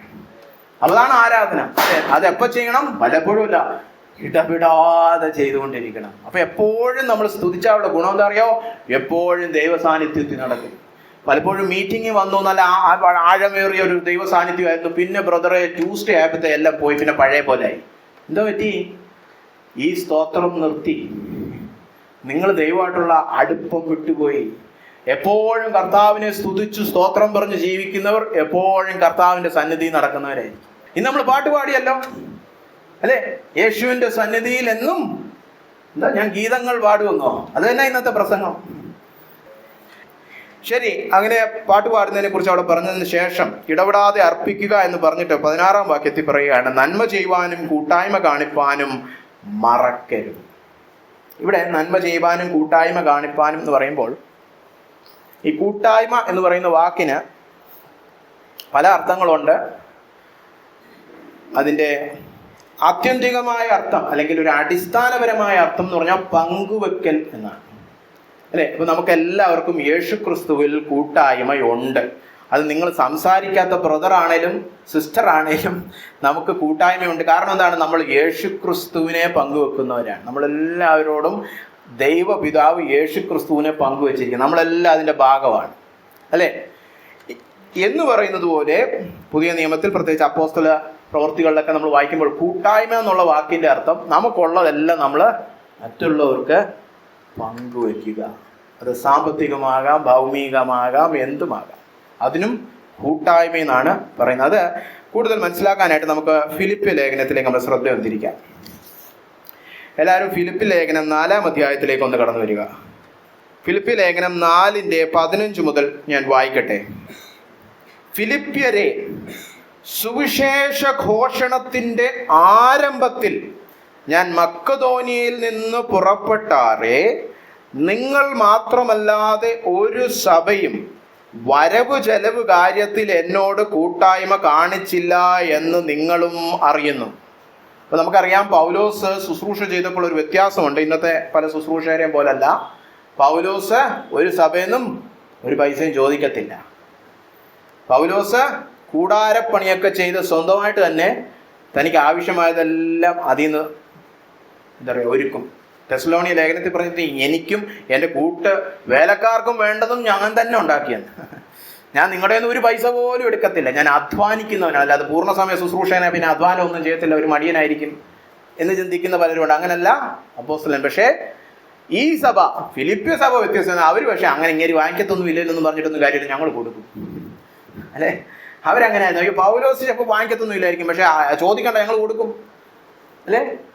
അതാണ് ഇവിടെ പറഞ്ഞിരിക്കുന്നത് ഈ വരവ് ചെലവിൻ്റെ കാര്യത്തിൽ. അപ്പോൾ ഇത് നമ്മൾ വളരെ അല്ലേ, സാധാരണ എൻ്റെ പ്രസംഗത്തിലൊന്നും വരാത്ത വിഷയമാണ് സാമ്പത്തികം അല്ലേ. നമ്മൾ സാധാരണ നിത്യതയിലും സ്വർഗത്തിലും ഒക്കെയാണ്. ഇന്ന് നമ്മൾ താഴെ ഭൂമിയിൽ ഇറങ്ങി വന്നിരിക്കുകയാണ്, ഇന്ന് മണ്ണിൽ നിൽക്കുകയാണ് അല്ലേ. വരവ് ചെലവ് വിഷയമാണ് നമ്മൾ ഇനി ചിന്തിക്കാൻ പോകുന്നത് അല്ലേ. വരവ് ചെലവ് വിഷയത്തിൽ ഫിലിപ്പ്യര് മാത്രമേ കൂട്ടായ്മ കാണിച്ചു എന്ന് കേട്ടോ. ആ കൂട്ടായ്മ എന്നുള്ള വാക്കിൻ്റെ അർത്ഥം മനസ്സിലായോ? വരവ് ചെലവും കൂട്ടായ്മയായിട്ട് നമുക്കെന്താ ബന്ധം? കൂട്ടായ്മ എന്ന് പറഞ്ഞാൽ ഇങ്ങനെ ചുറ്റും നിന്ന് ബിരിയാണിയും കഴിച്ച് ഇങ്ങനെ കുശലം പറച്ചിലാണ് നമ്മുടെ പലരുടെയും കൂട്ടായ്മ ചിത്രം അല്ലേ. കൂട്ടായ്മ അതെന്താണ്? അത് മീറ്റിംഗ് കഴിഞ്ഞിട്ട് ചായയും കുടിച്ച് ഇങ്ങനെ ഓരോന്നൊക്കെ പറയുക അല്ലേ. എന്തെങ്കിലുമൊക്കെ കുശലാന്വേഷണങ്ങൾ നടത്തുക. എങ്ങനെ ഇരിക്കുന്നു, ജോലി എങ്ങനെ ഇരിക്കുന്നു, അമ്മ എങ്ങനെ ഇരിക്കുന്നു, സുഖം തന്നെ, വരണം വീട്ടിൽ അല്ലേ. അത് കുഴപ്പമില്ല, സോഷ്യലൈസിങ് നമ്മൾ പറയും. പക്ഷേ ബൈബിളിലെ കൂട്ടായ്മ കണ്ടോ? കൂട്ടായ്മ എന്ന് പറഞ്ഞാൽ പങ്കുവെക്കുക. ഫിലിപ്പ്യരുടെ കയ്യിലുണ്ടായിരുന്ന വലിയ സമ്പത്തൊന്നുമല്ല, പക്ഷെ അവര് പൗലോസിന്റെ സുവിശേഷ ഘോഷണത്തിന് വേണ്ടി അത് പങ്കുവെച്ചു. അതുകൊണ്ടാണ് ഈ ഫിലിപ്പി ലേഖനം എഴുതിയിരിക്കുന്നത്. അതിന്റെ തുടക്കം വായിച്ചാലും മനസ്സിലാവും. ഫിലിപ്പ്യർ ഈ പൗലോസിന് ഇങ്ങനെ കൂട്ടായ്മ കാണിച്ചപ്പോൾ അതിൻ്റെ ഒരു നന്ദി സൂചകമായിട്ട് താൻ എഴുതിയ ലേഖനമാണ് ഫിലിപ്പിയ ലേഖനം. നമുക്ക് മുന്നോട്ട് വായിക്കാം. 16-ാം വാക്യം. തെസ്സലോനിക്കയിലും എൻ്റെ ബുദ്ധിമുട്ട് തീർപ്പാൻ. ആ വാക്ക് നിങ്ങൾ ശ്രദ്ധിക്കണം, ബുദ്ധിമുട്ട്. എന്താ ഈ ബുദ്ധിമുട്ട്? അയ്യോ, പ്രസംഗിക്കാൻ നേരം പൈശാചിക എതിർപ്പ്, പിന്നെ അത് കഴിയുമ്പോൾ പിന്നെ ഇവിടെ യഹൂദന്മാർ വന്നിട്ട് കല്ലെറിയുന്നു. അതൊന്നും അല്ല ബുദ്ധിമുട്ട്, അത് നമ്മളെ ആത്മീയ പീഡനം. എന്താ ഈ ബുദ്ധിമുട്ട്? ഈ വരവ് ചെലവ് ബുദ്ധിമുട്ട്, വയറ്റിപ്പിഴപ്പ് വിഷയമാണ് ഇന്ന് പറയുന്നത് കേട്ടല്ലോ. ഇതാ ഞാൻ പറഞ്ഞു, ദൈവം പറഞ്ഞുകൊണ്ട് മാത്രം ഞാനിത് പ്രസംഗിക്കും. ഞാനിതല്ലെങ്കിൽ പ്രസംഗിക്കാത്ത ഒരാളാണ്.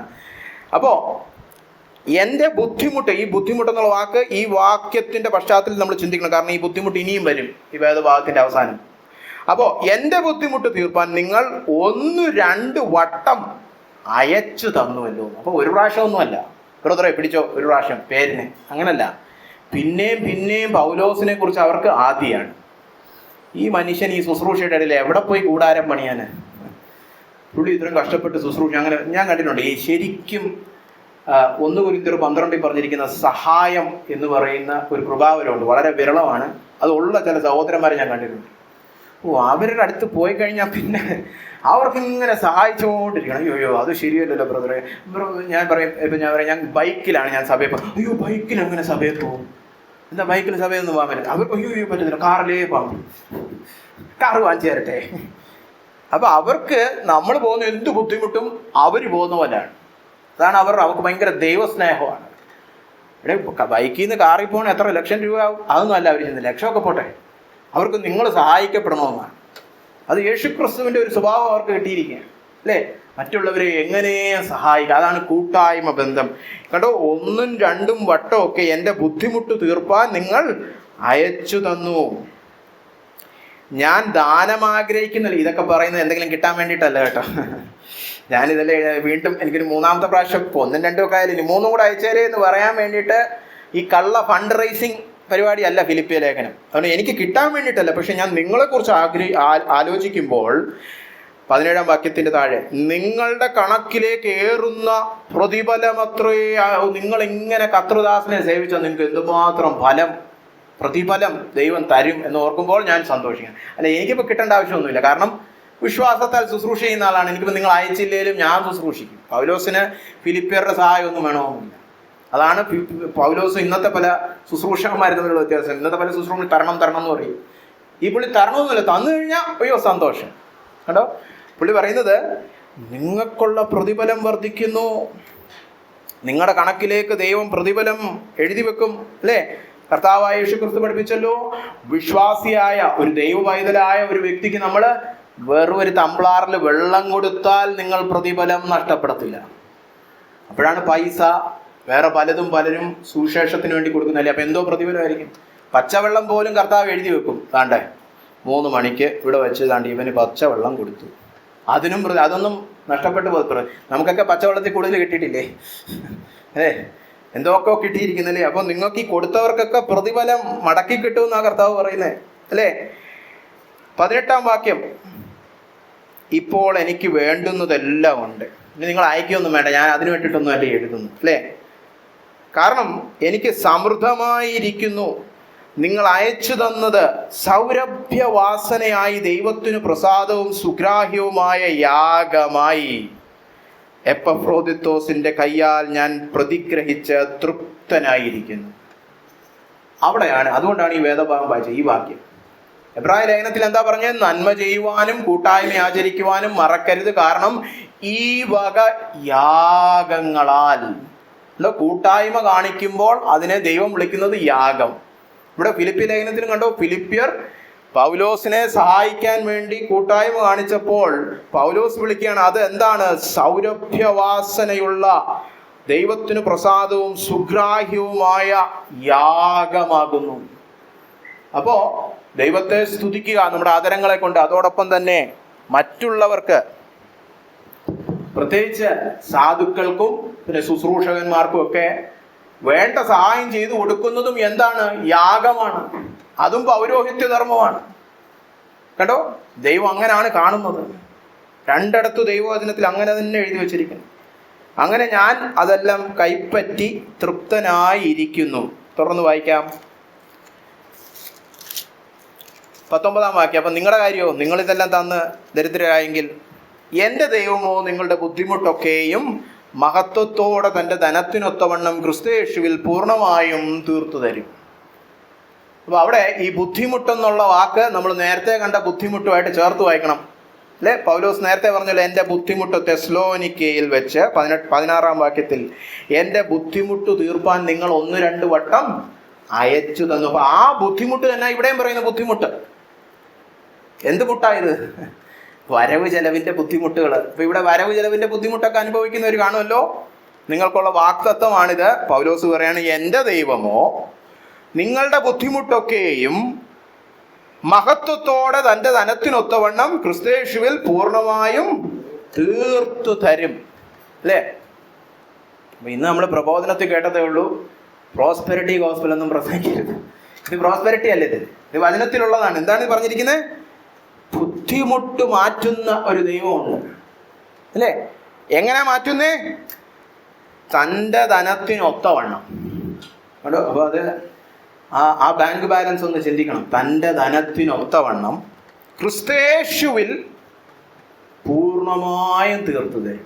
അല്ലെ? ഇത് നമ്മൾ വിശ്വസിക്കേണ്ട ഒരു വാഗ്ദത്തമാണ്.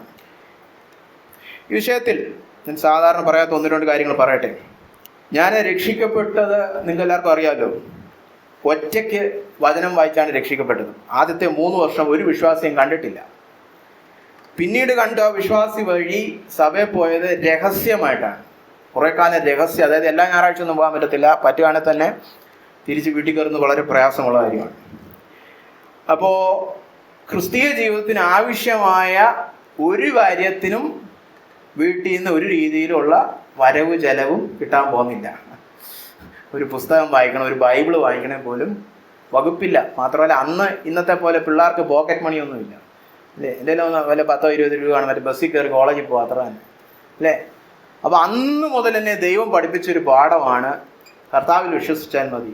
ഒരിക്കലും എനിക്ക് ഓർമ്മയുണ്ട്, ഞാൻ ഈ 3 വർഷം കഴിഞ്ഞ് ആദ്യമായിട്ട് പരിചയപ്പെട്ട വിശ്വാസി എന്ന് പറയുന്നത് ഒരു സഹോദരിയാണ്. ആ സഹോദരി ദുബായിലുള്ള ഒരു പാസ്റ്ററിൻ്റെ മകളാണ്. ആ സഹോദരി എൻ്റെ സീനിയറായിരുന്നു കോളേജിൽ, എഞ്ചിനീയറിംഗ് കോളേജിൽ. ആ സഹോദരി എല്ലാം പഠിച്ച് തിരിച്ച് ദുബായി പോയി. അപ്പോൾ എനിക്ക് പെട്ടെന്ന് ഒരു വിഷയത്തിൽ പുള്ളിക്കാരിയുടെ ഒരു അഭിപ്രായം ചോദിക്കണം. ഇങ്ങനാണോ ചെയ്യേണ്ടത്, അങ്ങനാണോ ചെയ്യേണ്ടത്, എന്തോ വചനത്തിൽ പറഞ്ഞ് എനിക്ക് അറിഞ്ഞൂടാ. അപ്പോൾ ദുബായ് വിളിക്കണമെങ്കിൽ ഇന്നത്തെ പോലെ മൊബൈലൊന്നുമില്ല, എന്തോ ഉള്ളത്, വാട്സാപ്പ് ഒന്നുമില്ല, ISD അങ്ങനെ ഒരു സാധനമുണ്ട്. ഒരു പെട്ടിക്കകത്ത് കയറിയിട്ട് ഫോൺ വിളിക്കണം, അതാണ് ബൂത്ത് എന്ന് പറയും, ഫോൺ ബൂത്ത്. ഫോൺ ബൂത്ത് തന്നെ ISD എന്നൊക്കെ പറഞ്ഞാൽ ഇങ്ങനെ പോവും, ബില്ല് എന്നും പറഞ്ഞ്. അപ്പോൾ ഞാൻ എൻ്റെ ഈ പണ്ട് ഈ പൈസയൊക്കെ ഇട്ട് വെക്കുന്ന ഒരു കുടുക്ക പരിപാടി ഉണ്ടല്ലോ, ഈ പന്നിയുടെയും പൂച്ചയുടെയൊക്കെ ഷേപ്പിലുള്ള അതൊരെണ്ണം ഉണ്ടായി. അത് പൊട്ടിച്ചപ്പോൾ 128 രൂപ, എത്ര പൈസ, അതും പോക്കറ്റിൽ ഇട്ട് ഞാൻ പോയി ഒരു ഫോൺ വിളിച്ചു. അപ്പം ഈ പുള്ളിക്കാരി, അയ്യോ മോനെ സന്തോഷം, ഇവരറിയുന്നുണ്ട് നമ്മളിങ്ങനെ ഇവരിങ്ങനെ ഞാനപ്പോൾ ഈ വിഷയത്തിലേക്ക് കടക്കാൻ വേണ്ടി നിൽക്കും. ഇവരിങ്ങനെ കഥ പറഞ്ഞു, മോനെ പിന്നെ ഇവിടെ ദുബായിലെ മിനിഞ്ഞാന്ന് കൂട്ടായ്മയായിരുന്നു, ഞങ്ങൾ ബീഫ് വെച്ചു. ചേച്ചി ഞാൻ പറയട്ടെ കാര്യം. ഇവരിങ്ങനെ പോവുക കഥയും പറഞ്ഞു. പിന്നെ എങ്ങനെ ഇടയ്ക്ക് വെച്ച് കാര്യം പറഞ്ഞു, അവർ ഉത്തരവും പറഞ്ഞു. പിന്നെയും കുറച്ച് ബീഫും ദുബായ് കഥകളൊക്കെ കേട്ട് കഴിഞ്ഞ് മോനെ വെക്കട്ടെ എന്നും പറഞ്ഞു ഫോൺ വെച്ചതും ഞാനിങ്ങനെ നോക്കിയപ്പം എൻ്റെ പോക്കറ്റിലുള്ള അതേ പൈസ 128-90 പൈസയും കണ്ടു. അന്ന് ഞാൻ പേഴ്സ് കാലിയായി. പക്ഷെ അന്ന് എനിക്കൊരു പാഠം വെച്ചു, അപ്പം ദൈവത്തെ വിശ്വസിച്ച് പോയാൽ ഈ പൈസ പരിപാടിയൊക്കെ നടക്കും. അല്ലേ? അന്നാണ് ദൈവം എന്നെ വിശ്വാസത്താൽ ജീവിക്കണം എന്നുള്ള എൻ്റെ ആദ്യത്തെ ബാലപാഠം. അതെനിക്ക് അന്ന് അറിഞ്ഞൂടാ. ഞാൻ ശുശ്രൂഷയിൽ ഇറങ്ങുമെന്നോ വിശ്വാസത്താൽ ജീവിക്കുന്നോ ഒന്നും എനിക്ക് അറിഞ്ഞൂടാ. അന്ന് തന്നെ ദൈവം പഠിപ്പിച്ചു തരണം. അന്ന് എൻ്റെ ബുദ്ധിമുട്ടൊക്കെ ദൈവം തൻ്റെ മഹത്വത്തിനൊത്തവണ്ണം, തൻ്റെ മഹിമാദനത്തിനൊത്തവണ്ണം തീർത്തു തന്നു, പൂർണ്ണമായിട്ടും തീർത്തു തന്നു. അല്ലേ? അപ്പൊ ഈ വാക്യത്തിന്റെ അർത്ഥം നമുക്ക് കോടി കിട്ടുമെന്നല്ല. നമുക്കിപ്പോൾ ആവശ്യം ഈ പറഞ്ഞ 129 രൂപ 90 പൈസയാണെങ്കിൽ അത് ഉറപ്പായിട്ടും കിട്ടിയിരിക്കും നമ്മുടെ ആവശ്യങ്ങൾക്ക്, നമ്മുടെ ബുദ്ധിമുട്ടുകൾ മാറാൻ. പിന്നീട് അത് കഴിഞ്ഞ് ഞാൻ ശുശ്രൂഷയിൽ ഇറങ്ങിയപ്പോൾ എനിക്ക് ദൈവമായിട്ടെന്ന ബോധ്യമാണ്, ഒരു മനുഷ്യനോടും 1 രൂപ പോലും ചോദിക്കരുത്. അങ്ങനെ ഞാൻ കുറേ കാലം ശുശ്രൂഷ ചെയ്തു.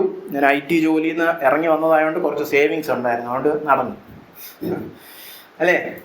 അങ്ങനെ ഇരുന്ന സമയത്താണ് ദൈവം എന്നോട് പറയുന്നു, നീ വിദേശത്ത് പോയി പഠിക്കണം. അത് വിദേശം എന്ന് പറഞ്ഞാൽ ശ്രീലങ്കയിലും പോകാൻ എളുപ്പമായിരുന്നത്, അമേരിക്കയിൽ പോകണം. ഞാൻ അമേരിക്കയിലൊന്നും പോകണമെന്ന് ആഗ്രഹിച്ച ഒരാളുമല്ല, പ്രാർത്ഥിച്ച ആളല്ല, അങ്ങനൊന്നും ഒരു തീരുമാനം എടുക്കാത്തല്ല. പക്ഷെ എനിക്ക് ദൈവമായിട്ട് ബോധ്യം തന്നു. 10 വർഷം അത് പ്രാർത്ഥിക്കേണ്ടിയും വന്നു.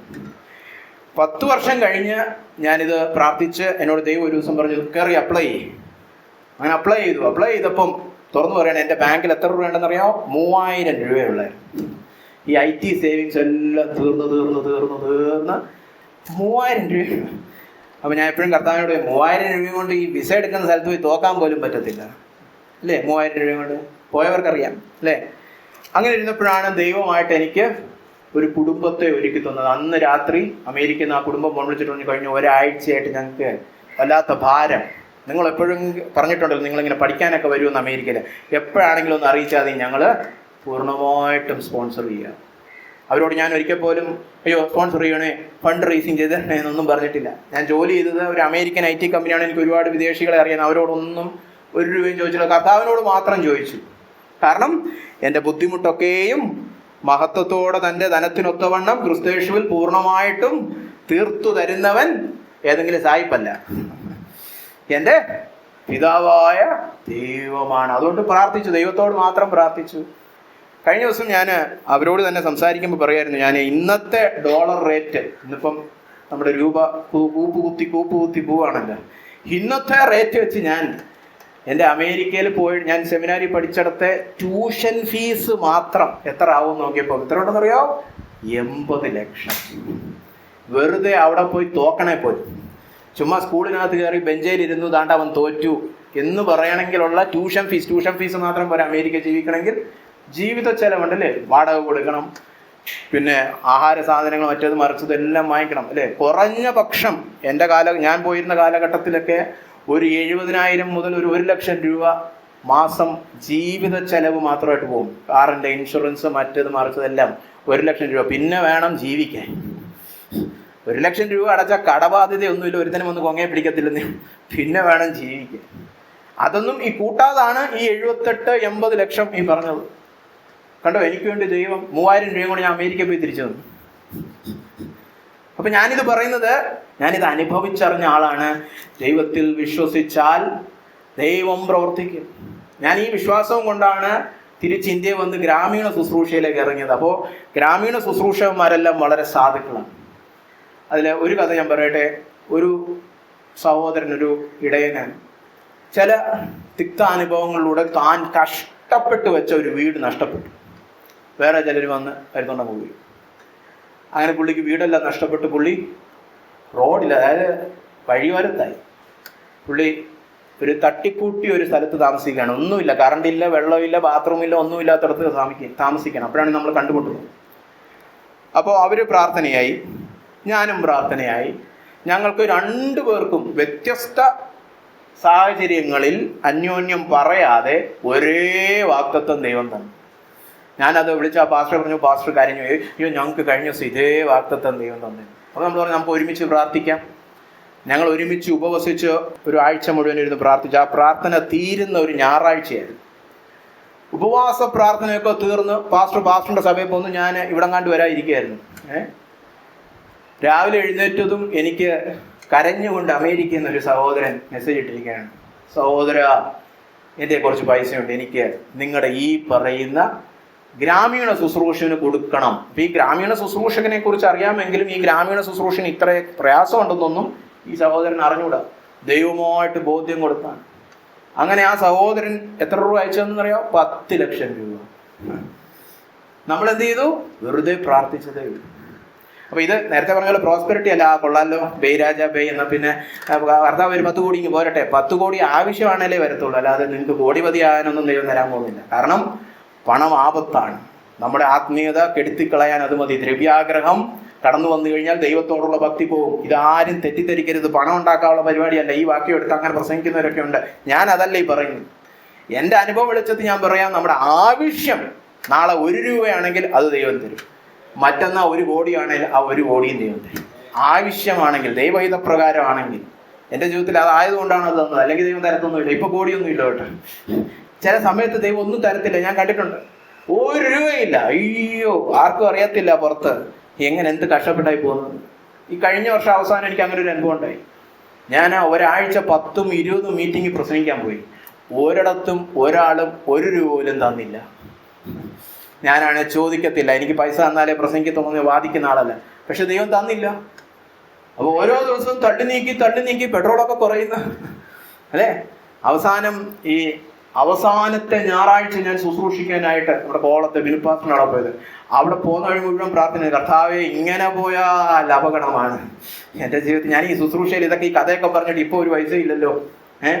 അങ്ങനെ ചെന്ന് ഞാൻ അവിടെ കാറ് പാർക്ക് ചെയ്തതും എനിക്കൊരു മെസ്സേജ്, ഒരു ബ്രദർ കുറച്ച് പൈസ ഇട്ടിട്ടുണ്ട്.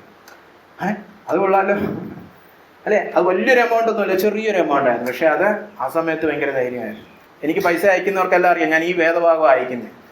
നിങ്ങൾ അയച്ചു തന്നിരിക്കുന്ന ഈ സുഗ്രാഹ്യമായ യാഗം പ്രതിഗ്രഹിച്ച് ഞാൻ തൃപ്തനായിരിക്കുന്നു. ഈ വാക്യമാണ് ഞാൻ അയക്കുന്നത്.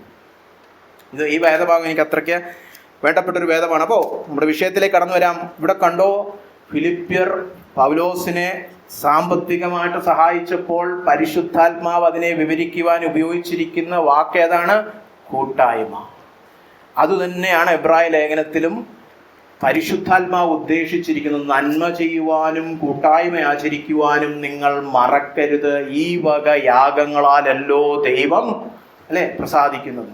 അപ്പോൾ 2 യാഗങ്ങൾ 3 ഉണ്ട്. ഒന്ന്, നമ്മുടെ ശരീരങ്ങളെ ജീവനുള്ള യാഗമായി അർപ്പിക്കണം. അത് കഴിഞ്ഞ് പിന്നീട് 2 യാഗങ്ങളും കൂടെ ഉണ്ട്. രണ്ടാമത്തേത് അധരഫലമാകുന്ന സ്തോത്രയാഗം ഇടപെടാതെ അർപ്പിക്കണം. എപ്പോഴും സ്തോത്രം സ്തോത്രം സ്തോത്രം എന്ന് പറയുക, അത് ശീലിക്കുക. ഞാൻ തന്നെ പണ്ട് പലപ്പോഴും പ്രസംഗിക്കും പറയും, നിങ്ങളിങ്ങനെ ഈ സ്തോത്രം സ്തോത്രം ഒരുമാതിരി മന്ത്രം പോലെ പറയരുതെന്ന്. അത് ശരിയാണ്, അന്ധവിശ്വാസത്തിന്റെ പുറത്ത് പറയരുത്. സ്തോത്രം എന്നുള്ള വാക്ക് നിങ്ങൾ ഉച്ചരിച്ചാൽ ഒരു ഗുണവുമില്ല, അതുകൊണ്ടൊന്നും ദൈവം പ്രസാദിക്കണമെന്നൊന്നുമില്ല. സ്തോത്രയാഗം അർപ്പിക്കുക എന്ന് പറഞ്ഞാൽ ഈ പറഞ്ഞതുപോലെ ദൈവത്തിന്റെ സൽഗുണങ്ങളെ ഏറ്റുപറയുക. അയ്യോ കർത്താവിന് എത്ര മഹത്വമുള്ളവനാണ്. ഒരു വേദഭാഗം ധ്യാനിച്ചു, അതിൽ നിന്ന് ദൈവത്തെക്കുറിച്ച് പഠിച്ച 4 കാര്യങ്ങൾ. സ്തോത്രമാക്കുക, ആരാധനയാക്കുക, പാട്ടാക്കുക. നിങ്ങൾക്ക് ചിലർക്ക് പാട്ട് എഴുതാനും പാട്ട് പാടാനും ഒക്കെ അറിയാമല്ലോ. ചിലർക്കാണെങ്കിൽ ചില വിഷയം പറഞ്ഞാൽ മതി, അപ്പത്തന്നെ പറയും കൊണ്ട് വേഴ്സ്യൂവിലുള്ള ഇന്ന പാട്ടുകളൊക്കെ ഇതിനെക്കുറിച്ചാണ്. അതറിയാമെങ്കിൽ ഞാൻ പ്രസംഗത്തിൽ പകുതിയും പാട്ടാക്കിയാണ് അല്ലേ. ഞാൻ ഈ കിടന്ന് കഷ്ടപ്പെടേണ്ട ആവശ്യമില്ല. ഇപ്പം 3-4 പാട്ടങ്ങ് പാടി പ്രസംഗിച്ചാൽ പോരെ. നിങ്ങൾക്കും കേട്ടിരിക്കാൻ ആരും ഉറങ്ങത്തുമില്ല അല്ലെ. നിങ്ങൾക്ക് ആ കഴിവൊക്കെ ഉണ്ട്, അതൊക്കെ വെച്ച് പാട്ടായി പാടുക ദൈവത്തോട്. അപ്പോൾ സ്തോത്രം, നിരന്തരം സ്തോത്രം, ഇടപെടാതെ സ്തോത്രം. രണ്ടാമത് അന്യോന്യം, പ്രത്യേകിച്ച് സാധുക്കൾക്ക് പിന്നെ സുവിശേഷകന്മാർക്കും ഒക്കെ എന്ത് ചെയ്യണം? നന്മ ചെയ്ത് കൂട്ടായ്മ ആചരിക്കുവാൻ മറന്നു പോകരുത്. ഇതിൽ എന്ത് ചെയ്യുന്നു? ഈ യാഗങ്ങൾ, നിങ്ങളുടെ ശരീരങ്ങളെ ജീവനുള്ള യാഗമായി അർപ്പിക്കുന്നു, സ്തോത്രയാഗം അർപ്പിക്കുന്നു, കൂട്ടായ്മ ആചരിക്കുന്നു. ഇതിലെല്ലാം ദൈവം പ്രസാദിക്കും. ദൈവം പ്രസാദിക്കും. പ്രതിഫലം ഉറപ്പാണ് പ്രതിഫലം അല്ലെ.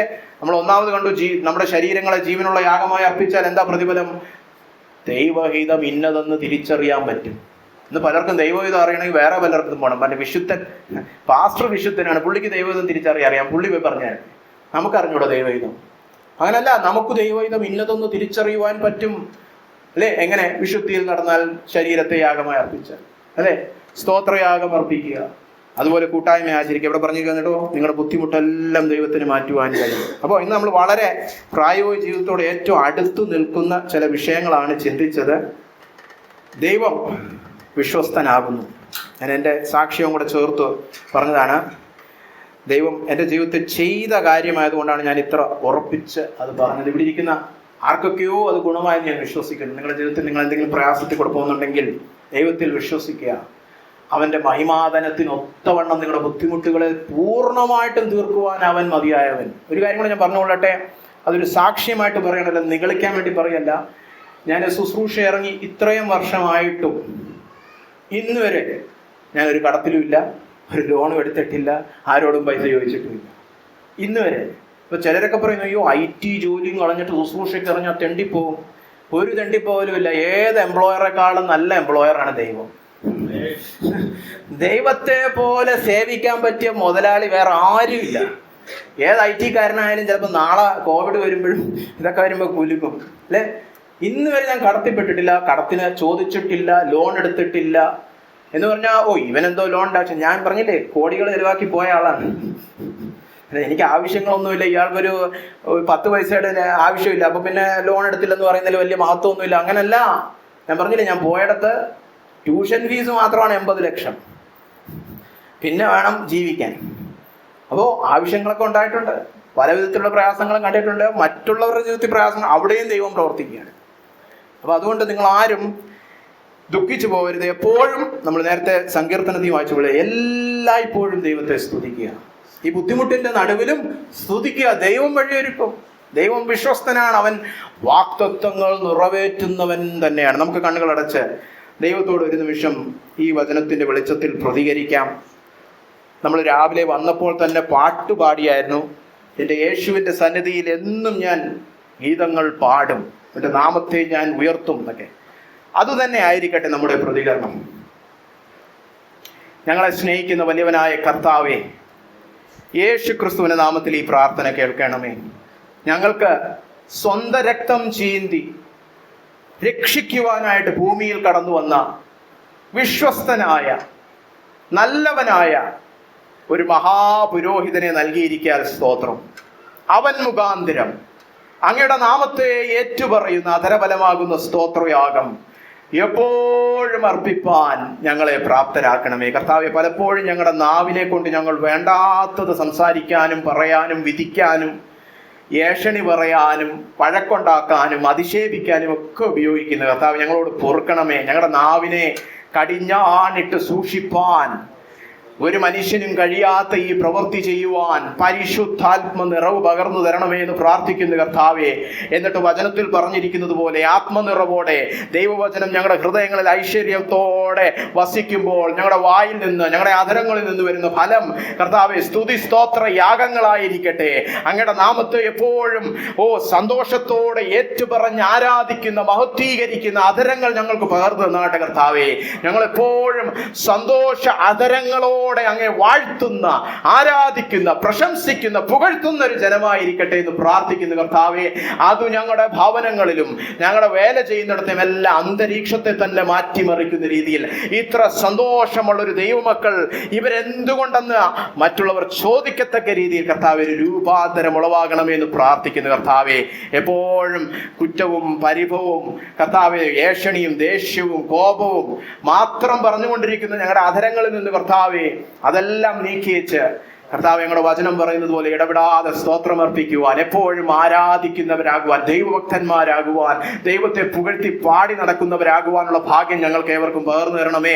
അതോടൊപ്പം തന്നെ കർത്താവെ, ചുറ്റുവട്ടത്തുള്ള സാധുക്കളെ കർത്താവെ, നിരാലംബരെ കർത്താവെ, അശരണരെ കർത്താവെ സഹായിക്കുവാൻ, നന്മ ചെയ്യുവാൻ, കൂട്ടായ്മ ആചരിക്കുവാൻ ഞങ്ങളെ സഹായിക്കണമെന്ന് പ്രാർത്ഥിക്കുന്നു. ദൈവം അതെല്ലാം സൗരഭ്യവാസനയായി യാഗമായി എണ്ണി തക്ക പ്രതിഫലം കൊടുത്തു അങ്ങയുടെ ജനത്തെ അനുഗ്രഹിക്കണമേ എന്ന് പ്രാർത്ഥിക്കുന്നു.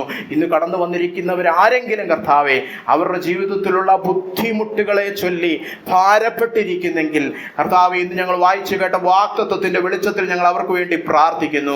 എൻ്റെ ദൈവം കർത്താവെ, ഞങ്ങൾ രുചിച്ചറിഞ്ഞ നമ്മുടെ ദൈവം അവരുടെ ജീവിതത്തിലുള്ള ആ ബുദ്ധിമുട്ടിനെ പൂർണ്ണമായിട്ടും യേശു ക്രിസ്തുവിന്റെ മഹിമാദനത്തിനൊത്തവണ്ണം നീക്കി കൊടുക്കണമെന്ന് ഞങ്ങൾ പ്രാർത്ഥിക്കുന്നു കർത്താവെ. ഞങ്ങളുടെ ഇടയിൽ ആരും കർത്താവെ കഷ്ടതയുടെ ഈ തരത്തിലുള്ള ബുദ്ധിമുട്ടുകളിലൂടെ കടന്നു പോകരുതേ എന്ന് പ്രാർത്ഥിക്കുന്നു കർത്താവ്. അവരെ കാത്തുകൊള്ളണമേ, അനുഗ്രഹിക്കണമേ എന്ന് പ്രാർത്ഥിക്കുന്നു കർത്താവ്. ഇന്ന് ഇത്രത്തോളം ഞങ്ങൾക്ക് അങ്ങയുടെ സന്നിധിയിൽ ഇരിപ്പാൻ, ഈ പകൽക്കാലം കടന്നു വന്ന സഭയായി ആരാധിക്കുവാൻ നൽകിയ ഭാഗ്യത്തിനായിട്ട് സ്തോത്രം കർത്താവെ. ഇത്രത്തോളം ഞങ്ങളുടെ പ്രാർത്ഥന കേട്ടിരിക്കാൻ സ്തോത്രം. സകല മാനവും മഹത്വവും അങ്ങേക്ക് തന്നെ കരയേറ്റുന്നു യേശു ക്രിസ്തുവിന്റെ നാമത്തിൽ തന്നെ. ആമേൻ, ആമേൻ. ആശീർവാദം. നമ്മുടെ ദൈവവും സ്വർഗസ്ഥനായ പിതാവുമായവന്റെ സ്നേഹവും തൻ്റെ പുത്രനും നമ്മുടെ കർത്താവുമായ യേശു ക്രിസ്തുവിൻ്റെ കൃപയും ആശ്വസിപ്പിച്ച് വഴി നടത്തുന്ന പരിശുദ്ധാത്മാവാം ദൈവത്തിൻ്റെ സഹവാസവും കൂട്ടായ്മയും സംസർഗവും നാം ഏവരോടും നാം പ്രാർത്ഥിച്ച സകല വിഷയങ്ങളോടും ഇരിക്കുമാറാകട്ടെ. ആമേൻ, ആമേൻ. അർക്കപ്പെട്ട കുഞ്ഞാടിന് മഹത്വം കരേറ്റാം. ഹല്ലേലൂയ, ഹല്ലേലൂയ, ഹല്ലേലൂയ. ആമേൻ. കർത്താവായ യേശുവേ വരണമേ.